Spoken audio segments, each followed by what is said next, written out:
You mentioned margins earlier. I'd like to get back to the question of margins on electricity. How much are you guys going to, or whoever the hosts are, they're going to be buying whatever, say 5, 10 cents a kilowatt hour. They're going to be selling it for much more. It sounds like this could be a pretty good margin business. Well, it could be, although the California Public Utility Commission reminds us all the time that it is against the law to sell electricity at a markup if you're not a licensed utility.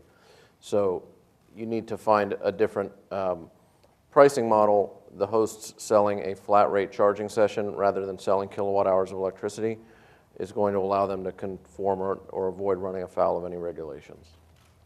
But we have a natural built-in arbitrage situation where you're always going to be in public charging comparing back to the cost of your home charge. Which is the cheapest. Which is the absolutely cheapest. And with smart charging in the home, we're actually looking at working with the utilities and driving the rate down even lower by having real-time charging rates directly communicated. So we're looking at 6 and 5 cent a kilowatt charging at nighttime to do exactly as Jay was saying, push that renewable component as well as the utility side. So what we're looking at is we're always going to be competing between two lines, home charging and the price of gas.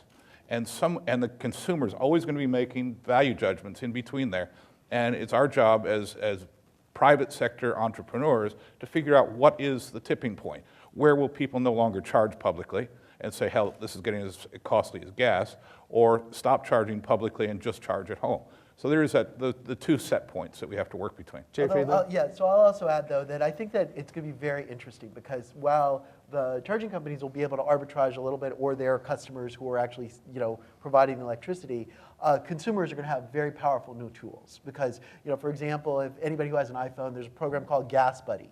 And what Gas Buddy does is it basically tells you where's the cheapest gasoline. Well, you're going to have the same capability overlaid on top of all these charging maps. Charging maps, you'll have them, and it'll say, oh, well, I can park over at AT&T Park over here, and it's going to cost me $20, but I can get a charge. Or if I park at Costco, I can get a free charge. And so I think what's going to happen is that the consumers are going to arbitrage public charging as well. And then you're going to walk out with 20 pounds of beef and all sorts of other stuff, and that's going to... Yeah, but I saved $20 on my charging. Yeah, right, there you go. Yeah, the hamburgers taste good. I'd like to comment on that, too, if I may. First of all, I always think it's amazing how much inconvenience someone will tolerate for a 2-cent difference in per gallon of gas.